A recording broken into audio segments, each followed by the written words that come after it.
Hello dear students, today we have moved in a new lecture and in this lecture we will cover some new topic with new ideas and new concepts.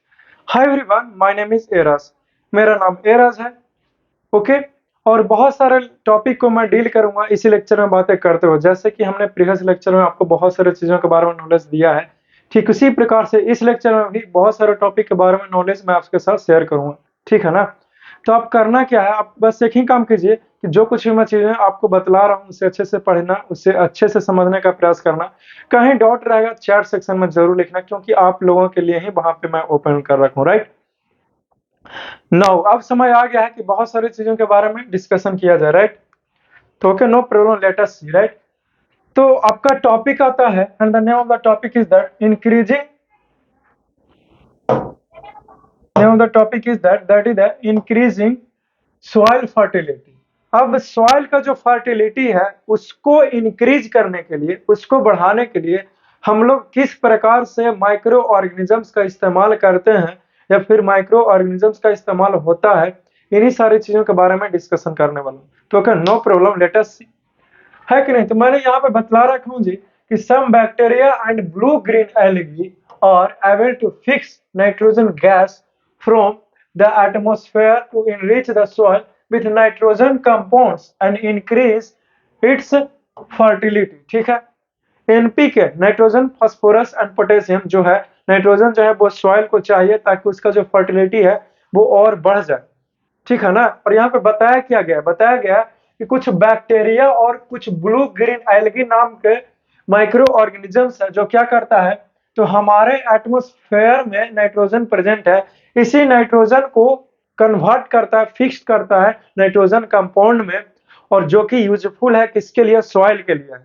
तो soil में nitrogen compound चला गया कि नहीं चला गया. अब अगर कोई भी वहां पे क्रॉप का खेती करेगा, क्रॉप का अगर प्रोडक्शन करेगा, राइट, तो वो प्लांट्स है, अब वो प्लांट्स को वो नाइट्रोजन कंपाउंड मिलेगा कि नहीं मिलेगा, ऑब्वियसली यस. इसमें कौन सी बड़ी बात है. ठीक है ना.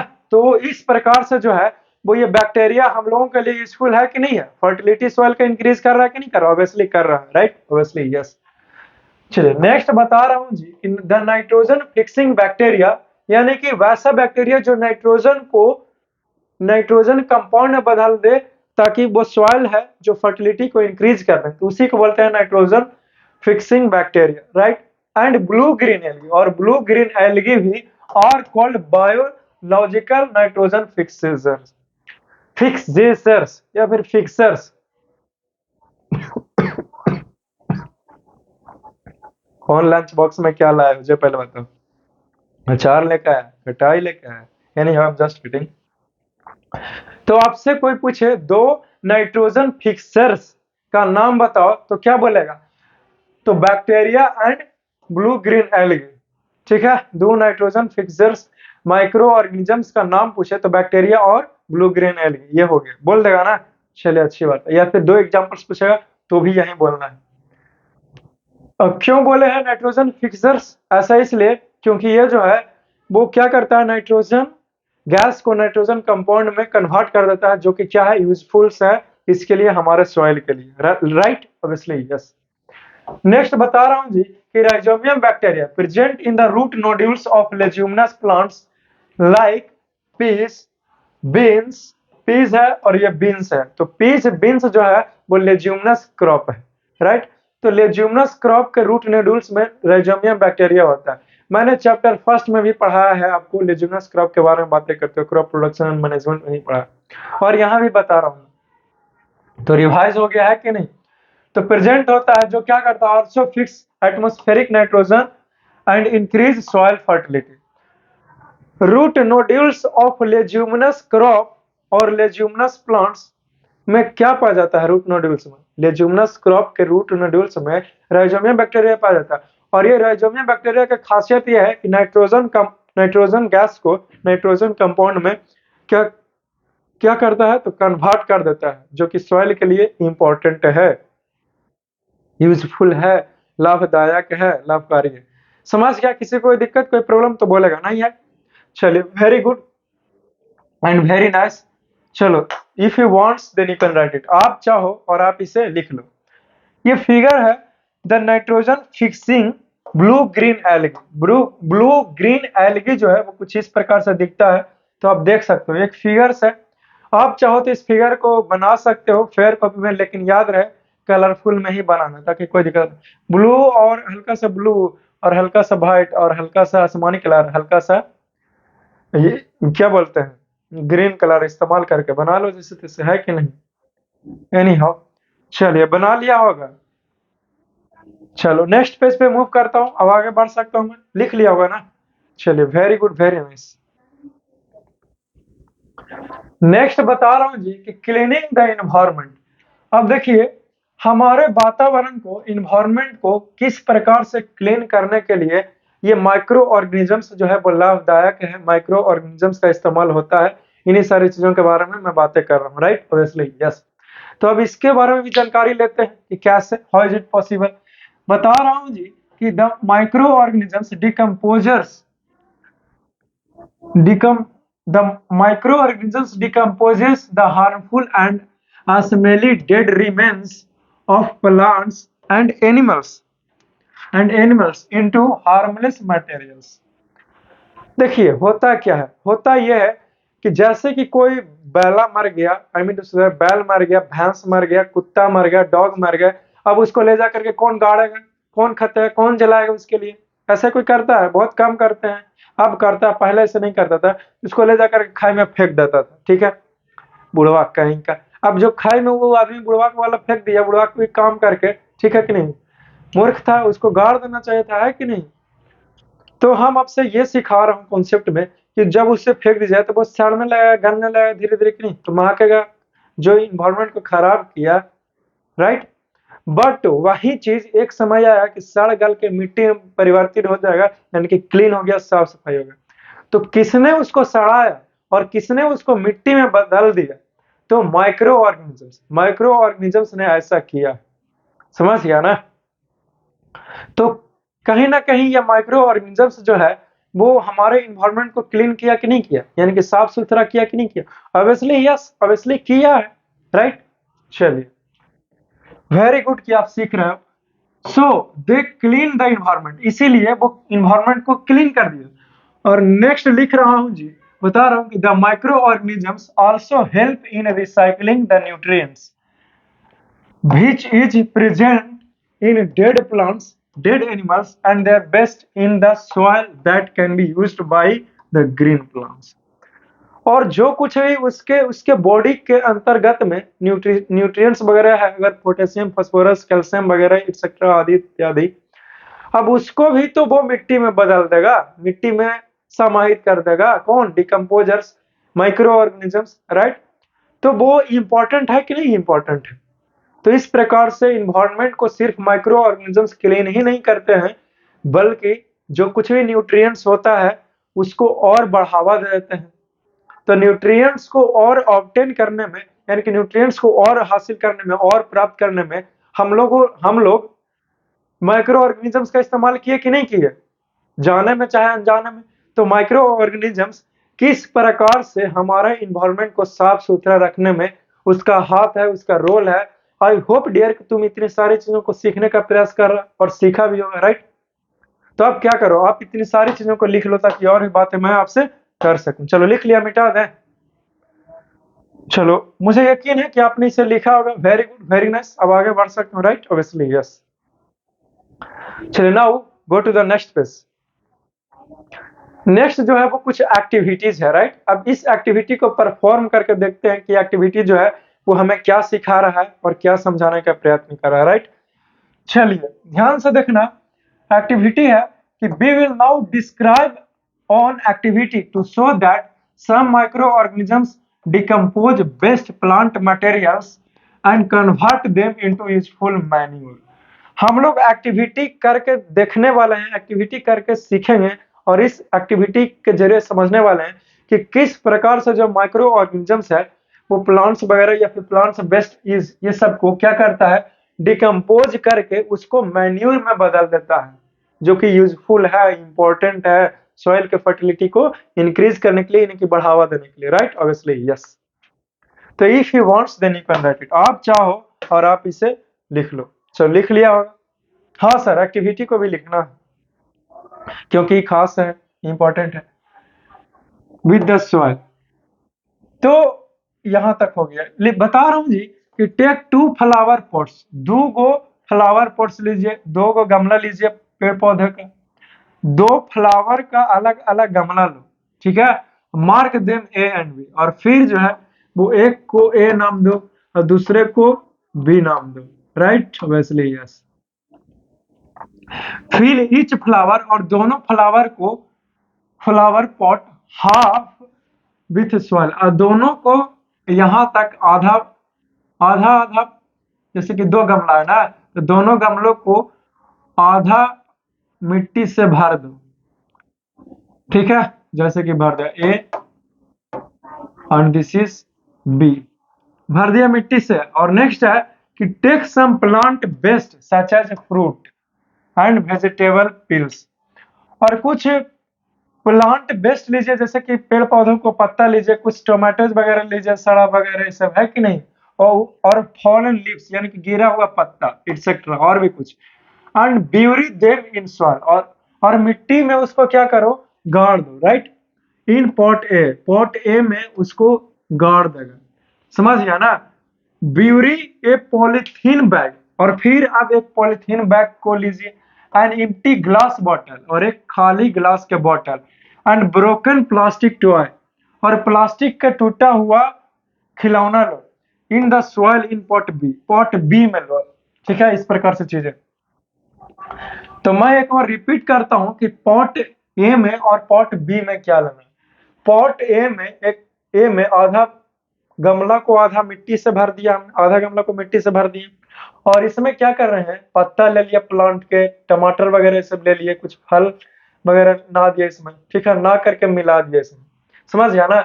और पॉट बी में क्या लेना है वो यहाँ बताया गया कि पॉलिथीन बैग और एम्प्टी ग्लास के बॉटल, ठीक है, और टूटा हुआ खिलौना वगैरह जो है वो पॉट बी में मिला देना, रख देना, ठीक है। और फिर आगे है कि कीप बोथ, और दोनों को keep both the pots aside for 3 to 4 weeks, और दोनों गमलों को साइड में अलग अलग करके रख दो, ठीक है, 3-4 वीक के लिए, यानी कि 1 महीने के लिए। If we now observe pot A, और पोर्ट ए को ऑब्जर्व करो, we will find that the plant waste buried in it have been decomposed. तो पॉट ए को जब देखेंगे 1 महीने के बाद, तो पाएंगे कि जो कुछ भी प्लांट के पत्ता वगैरह सब था वो सब के सब मिक्स्ड हो गया किसी में, सॉइल में, मिट्टी में मिल गया।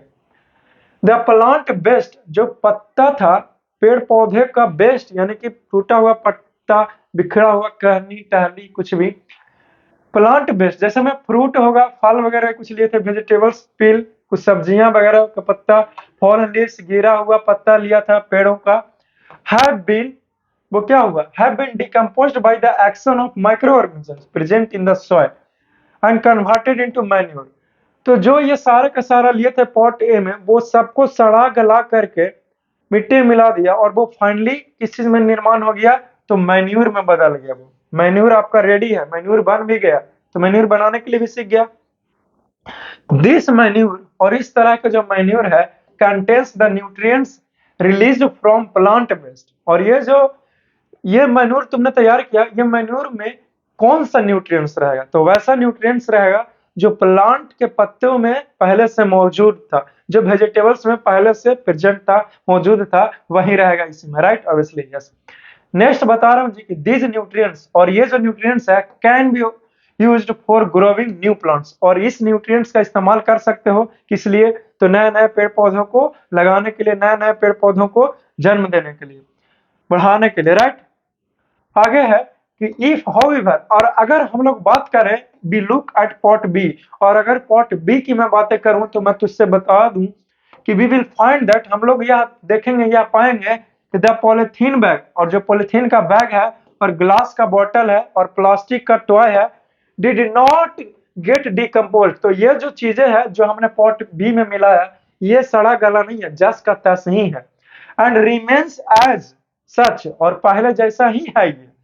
दिस इज बिकॉज, ऐसा इसलिए क्योंकि the micro organisms present in soil, जो माइक्रो ऑर्गेनिज्म सॉइल में प्रेजेंट है, और not able to decompose polythene bag, glass and plastic plastic and convert them into manure.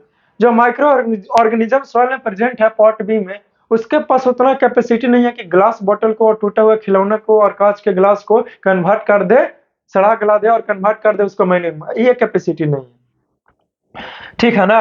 The micro organisms present in soil can decompose only organic matter present in dead plants, dead animals and animal waste etc.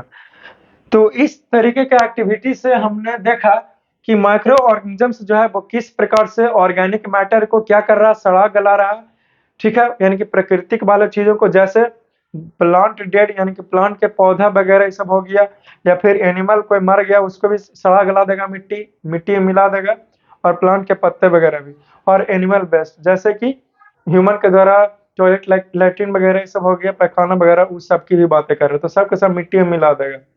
तो ये कर सकता है, क्यों? क्योंकि इस प्रकार का माइक्रो ऑर्गेनिजम्स जो है वो मिट्टी के पास है, मिट्टी में प्रेजेंट है, ऐसा इसीलिए हो सकता है। लेकिन अगर बात करें ये शीशे को मिट्टी में मिलाने की बात करें, पॉलीथीन को, तो ऐसा कोई माइक्रो ऑर्गेनिजम्स प्रेजेंट नहीं है, इसीलिए वो पॉट बी में जैसे रखे थे वैसे ही है, कोई परिवर्तन नहीं है, राइट।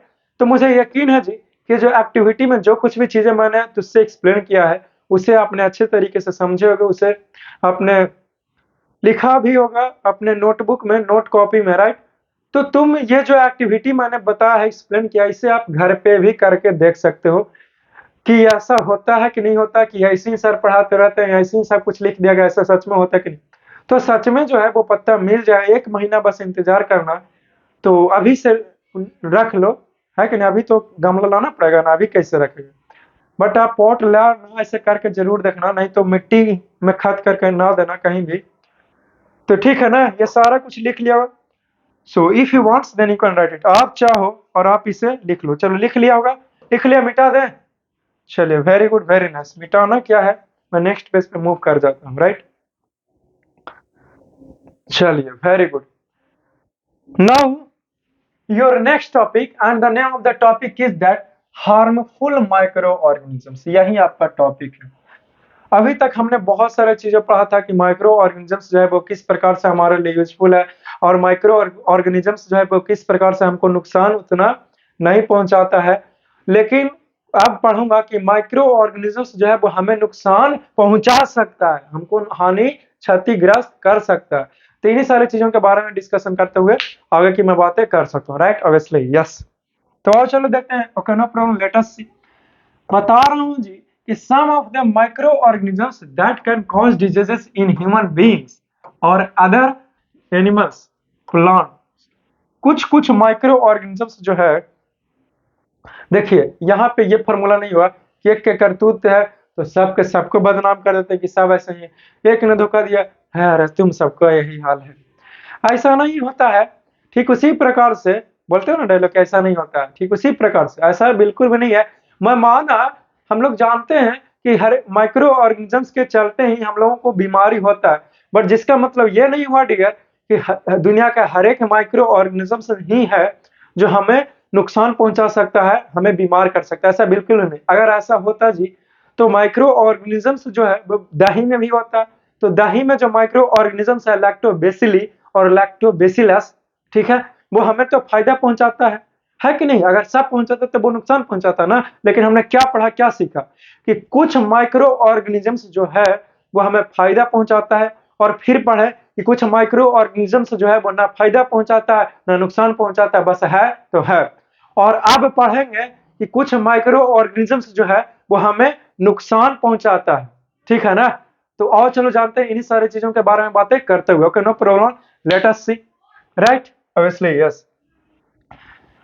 तो यहाँ पे मैंने तेरे से बताया कि those micro organisms which cause diseases are called pathogens. दुनिया का ऐसा कोई भी माइक्रो ऑर्गेनिजम्स जो हमें डिजीजेस, हमको बीमार कर दे या फिर हमें बीमारी डाल दे, तो वैसे माइक्रो ऑर्गेनिजम्स को क्या नाम देते हैं, तो पैथोजेंस का नाम दिए हैं, यानी कि एक स्पेशल नाम दिए हैं, that is the pathogens, right, obviously, yes.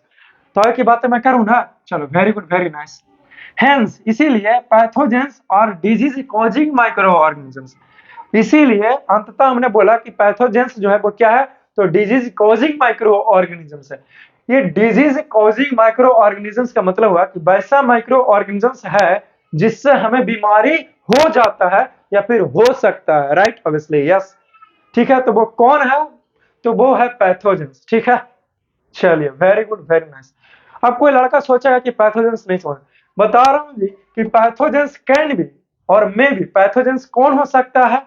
तो हो सकता है वो बैक्टीरिया हो, वायरस हो, प्रोटोजोआ, फंगी हो, इटसेट्रा। इनके और भी कुछ हो सकता है, राइट। ये सबका सब क्या है? पैथोजेंस है, जिसके चलते हमें बीमारी हो सकता है। आप तो सीख गया होगा मुस्कुराते हुए कि पैथोजेंस क्या होता है, राइट, ऑब्वियसली यस। तो नहीं सीखेगा, ऐसा हो नहीं सकता। तो ध्यान दीजिए, जहां जहां रीड करता हूं वहां देखते हुए चलो, मुझे आपको हर एक चीज 100% समझ में आएगा। If you wants then you can write it. आप चाहो और आप इसे लिख लो। चलो, लिख लिया होगा, लिख लिया, मिटा दें। चलो, very good, very nice. Next बता रहा हूं जी कि सम ऑफ द डिजीजेस, कुछ डिजीजेस है जो caused by micro organisms are as follows. कुछ ऐसा डिजीज का नाम लिखा हूं जो किसके कारण हो सकता है? तो माइक्रो ऑर्गेनिजम्स के कारण हो सकता है। मुझे फर्क नहीं पड़ता है कि वो वायरस के कारण हो रहा है, वो बैक्टीरिया के कारण हो रहा है, कि एल्गी है, कि प्रोटोजोन है, कौन है, मुझे लेना देना नहीं। मुझे अभी बस इतना लेना देना है कि माइक्रो ऑर्गेनिजम्स के कारण जो है वो कुछ बीमारी होने वाला है, उसके बारे में बातें करते हो। तो इतना सभी जो देख रहे हो वो किसके कारण होगा? तो माइक्रो ऑर्गेनिजम्स के कारण जो है वो बीमारी फैलता है, राइट। तो नंबर 1 यानी कि सबसे पहला है ट्यूबरक्लोसिस, यानी कि टीबी। ट्यूबरक्लोसिस दैट मींस कि टीबी जो है वो किसके कारण होगा? तो माइक्रो ऑर्गेनिजम्स के कारण हो जाता है। नेक्स्ट है टेटनस, तो ये भी माइक्रो ऑर्गेनिजम्स के कारण। ये सब बीमारी माइक्रो ऑर्गेनिजम्स के कारण होता है, यानी कि पैथोजेंस के कारण। डिप्थेरिया, फोर्थ में वुपिंग कफ, फिफ्थ में कॉलरा, सिक्स्थ में टाइफाइड, सेवन में एड्स, 8 में मलेरिया, 9 में स्मॉल पॉक्स और 10 में चिकन पॉक्स। ठीक है ना? जैसे बड़ी माता छोटी माता कहते हो, that is the chicken pox और स्मॉल पॉक्स रिस्पेक्टिवली। चलो, ये देख सकते हो, बता रहा हूं कि जो स्नीजिंग, यानी कि sneezing by this woman having common cold is putting thousands of common cold viruses into the air. चलो, पहले इसको समझ गया ना? इसको समझ गया तो ये फिगर में कोई लेना देना नहीं। ये फिगर अलग से मैंने पेस्ट किया है क्योंकि अगला पेज पे जगह नहीं था, इसलिए इसको यहीं पेस्ट कर दिया। तो ये फिगर देख लो। ये जो महिला है इसको कॉमन कोल्ड जुकाम हो गया, ठीक है। ये जब छेंक रही है, जब छेंकती है तो क्या होता है कि कॉमन कोल्ड वायरस जो है वो इसके मुंह से, देख रहे हो व्हाइट व्हाइट कलर के, इतना दूर में नहीं देख रहे हो व्हाइट व्हाइट कलर के, इसके इस सर्किल के अंदर व्हाइट व्हाइट कलर का है, जो क्या है? तो थाउजेंड्स ऑफ माइक्रो ऑर्गेनिजम्स है, ठीक है ना, जो कॉमन कोल्ड वायरस है वो। ठीक है, चलो लिख लो। ये फिगर नहीं लिखना, बस फिगर देखने के लिए था। यहाँ तक लिख करके कंप्लीट करो। चलो, लिख लिया, मिटा दें। मुझे यकीन है कि तुमने इतने सभी चीजों को लिखा होगा, और भी मैं बातें कर सकता हूँ। चलो, लिख लिया होगा। चलिए आगे बढ़ जाए जी। चलो, वेरी गुड, वेरी नाइस। चलिए, आपका एक नेक्स्ट टॉपिक है, and the name of the topic is that diseases caused by micro organisms in humans. हम जैसे भोले भाले, एनी हाउ, पता ही है कितना भोला मैं हूं और कितना भोले आप हो, right. I mean to say that कि हम जैसे ह्यूमन बीइंग्स में, हम जैसे मानवों में बीमारी होने वाला है माइक्रो ऑर्गेनिजम्स के द्वारा। तो उसके बारे में चर्चा कर रहे हैं, इन्हीं सारी चीजों के बारे में डिस्कशन करते हुए आगे की मैं क्लास को रन करता हूँ, राइट। तो disease caused by micro organisms in human beings, तो जो भी डिजीजेस ह्यूमन बीइंग्स में हो सकता है माइक्रो ऑर्गेनिजम्स के द्वारा, तो इन्हीं सारी चीजों के बारे में कुछ डिस्कशन करते हैं और आपको जानकारी देता हूँ। तो जैसे जैसे रीड कर रहा हूँ आप देखते चलिए और समझते चलिए चीजों को, राइट, ताकि बेहतर से बेहतर तरीके से समझ सके। पहला लिख रहा हूँ कि when pathogens like bacteria, pathogens जैसे में बैक्टीरिया, वायरस, प्रोटोजोआ, फंगी और भी कुछ, enter our body then they cause disease. तो पैथोजेंस जैसे वायरस, बैक्टीरिया, फंगी और प्रोटोजोअन, ये सब एंट्री मारता है हमारे बॉडी के अंदर, तो हमें बीमारी हो जाता है। तो देख रहे हो कि किस प्रकार से बीमारी होता है, और माइक्रो ऑर्गेनिजम्स जो है वो हमें बीमार कर रहा है, वो भी देख रहे हो। चलिए, अच्छी बात है। अब नेक्स्ट पॉइंट है कि pathogens can enter our body through air. Air के द्वारा पैथोजेंस इंटर कर सकता है। बी ब्रीथ, जो हम लोग सांस को खींचते हैं, राइट। वाटर, यानी कि पानी को पीते हैं, ठीक है। नेक्स्ट है फूड, बी ईट, अब भोजन को जो हम लोग खाते हैं, ठीक है ना। तो मेनली एयर और वाटर और फूड यानी कि भोजन, ये तीनों के मदद से और तीनों के सहारे जो है वो पैथोजन हमारे बॉडी में एंट्री कर सकता है, राइट। तो इस चीज को ध्यान दो, इस चीज को गौर करेगा। ये तीन चीज है जिसके सहारे से पैथोजन हमारे बॉडी में एंट्री ले सकता है। और भी कुछ होगा, जैसे कट जाता है तो ब्लड बाहर, तो उसके सहारे भी पैथोजन एंट्री ले सकता है। बट ये कुछ मुख्य चीज थे जिसे हमने आपको एक्सप्लेनेशन दिया है, राइट। Obviously yes. चलिए इसे आप क्या करेगा, इसे कंप्लीट कर लो। चलो लिख लिया, मिटा दें। If you wants then you can, आप चाहो और आप इसे लिख लो, ठीक है। देखिए एक टर्म आता है, अलग से डिफिनेशन बनाओ, इन्फेक्टेड पर्सन। तो what is infected person, infected person क्या होता है, इसका डिफिनेशन के बारे में बताइए। तो मैं बता रहा हूं कि person who has diseases causing micro organisms, ऐसा कोई व्यक्ति जिसको डिजीजेस हो सकता है माइक्रो ऑर्गेनिजम्स के द्वारा और माइक्रोब्स इन हिज और her body, then that person is said to be infected person. इस दुनिया का ऐसा कोई भी व्यक्ति जिसको क्या हुआ है, जिसको बीमारी हो गया है, किसके द्वारा, माइक्रो ऑर्गेनिजम्स के चलते, तो वैसे पर्सन को इन्फेक्टेड पर्सन का नाम देते हैं। इन्फेक्टेड पर्सन का मतलब हो गया कि उसको, वो बीमार है माइक्रो ऑर्गेनिजम्स के चलते, तो वो इन्फेक्टेड है, उसके करीब मत जाना नहीं तो तुमको भी बीमारी हो जाएगी। इस प्रकार से अक्सर बोलते हुए लोगों को आपने देखा हुआ, राइट। पावर का यहाँ फ्लक्चुएशन होता है तो पावर कट जाता है ना, इसलिए ऐसे हो जाता है। इसको ठीक करवाना पड़ेगा यहाँ पे मीटर को, ये पता नहीं ऐसा क्यों है। एनी हाउ, तो ठीक है ना डियर, तो मुझे यकीन है जी कि जो कुछ भी चीजें मैंने तेरे से बतलाया सिखाया हूँ उसे आपने अच्छे से सीखा होगा। बहुत सारे चीजों के बारे में बातें करते हो, राइट। Obviously yes. तो आप यहाँ तक लिख लिए हो ना, यहाँ तक लिख लीजिए, ठीक है ना। तो मुझे यकीन है कि जो कुछ भी मैं बता रहा हूँ उसे आप अच्छे से देख रहे होगे, समझ रहे हो। अच्छे से पढ़िए, मेहनत करके पढ़िए, मन लगा के पढ़िए, आपका पढ़ा हुआ जरूर सफल होगा। आप जरूर 100% गेन कर पाओगे और यहाँ से पढ़ोगे, मेरी बातों को फॉलो कीजिएगा, तो आप बाकियों स्टूडेंट्स के मुकाबले आप जरूर श्रेष्ठ नहीं, सर्वश्रेष्ठ नहीं, लेकिन श्रेष्ठ जो तो जरूर ही रहोगे। क्यों? क्योंकि मैंने हर एक चीजों के बारे में आपसे डिस्कशन कर, ऐसा कोई भी टॉपिक नहीं रहता कि मैंने आपको यहाँ पे नहीं पढ़ाया, मैंने हर एक चीज ही कवर करा है। ऑफलाइन की तरह मैंने आपको 100% यहाँ पे दिल लगा के पढ़ाया है। आप कोई बोल ही नहीं सकता कि ये इस चीज को छोड़ दिया। मैंने बहुत सारे क्वेश्चंस को भी डिस्कशन करता हूँ। तो आई होप कि इस लेक्चर को अब यहीं तक मैं रहने देता हूँ, ठीक है ना। तो बहुत सारे चीजों को जब बता दूं तो आप नोट्स उसको बना लीजिए, और नोट्स बनाने के बाद जो है वो आप उसको एक बार रिवाइज कर लो। जब लेक्चर ऑफ हुआ तो फिर उसको रिवाइज कीजिए बैठकर घर पे, और कहीं कंफ्यूजन है तो चैट सेक्शन में जरूर लिखो, मैं आपका कंफ्यूजन को क्लियर कर दूंगा। और अगर कोई टॉपिक चल रहा हो आपके माइंड में तो आप मैसेज करो, चैट सेक्शन में लिखो। मैं क्या करूंगा, उस टॉपिक के ऊपर वीडियोस बनाऊंगा और फिर मैं अपने दूसरे चैनल स्टडी ब्रेक जोन, जो शॉर्ट टॉपिक के लिए मैंने बनाया उस चैनल को, तो उसके ऊपर अपलोड कर दूंगा, राइट। ठीक है। और इस लेक्चर पर तो आपको लेक्चर्स मिलेंगे ही बहुत सारे चैप्टर्स का, इसलिए चिंता करने की कोई जरूरत नहीं है। देर होगा लेकिन अंधेर बिल्कुल नहीं होगा। तो ठीक है, फिर से आपको देखूंगा कुछ नेक्स्ट लेक्चर में, वही कुछ नए अंदाज में। तब तक के लिए मैं चाहता हूँ वैसे ही प्यार मोहब्बत एक साथ करते हुए रहिए, ठीक है ना। क्या बोलते हो, बोलो। और ठीक है, एक टॉपिक को और देखते हैं, ठीक है अभी वक्त है, टाइम है, चलो ठीक है, कोई दिक्कत नहीं। एक टॉपिक आता है जिसका नाम है कम्युनिकेबल डिजीजेस, कम्युनिकेबल डिजीज। अब आपसे कोई पूछे कि कम्युनिकेबल डिजीजेस क्या होता है, what is communicable disease, communicable disease का डिफिनेशन बताओ, तो आप क्या बोलोगे। Then you will just simply say that कि those diseases which can be transmitted easily from one person to another person, then this type of the diseases are called as the communicable disease. Communicable diseases के बारे में हमने क्या बताया, तो मैं बता रहा हूँ कि वैसा किसी भी प्रकार का डिजीजेज जो फैल जाए एक पर्सन से दूसरे पर्सन में, वो भी आसानी से, तो इस प्रकार के डिजीजेस को हम लोग कम्युनिकेबल डिजीजेस का नाम देते हैं, राइट।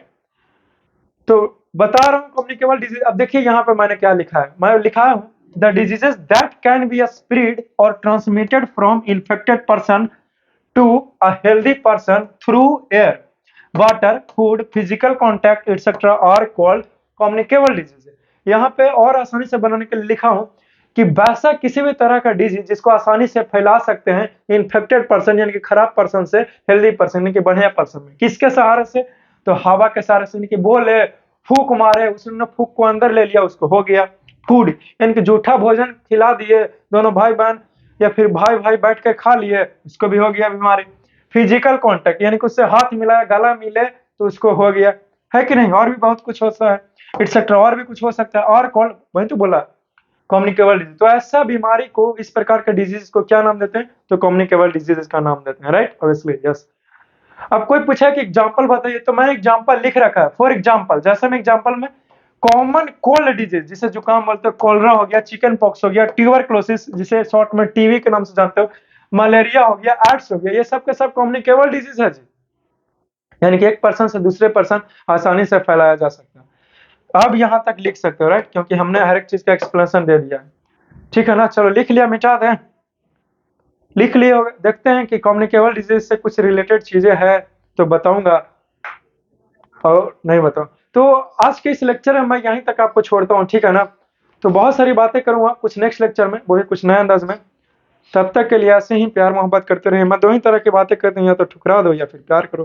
तो ठुकराओगे किस लिए? प्यार ही कर लो, है कि नहीं? ठीक है,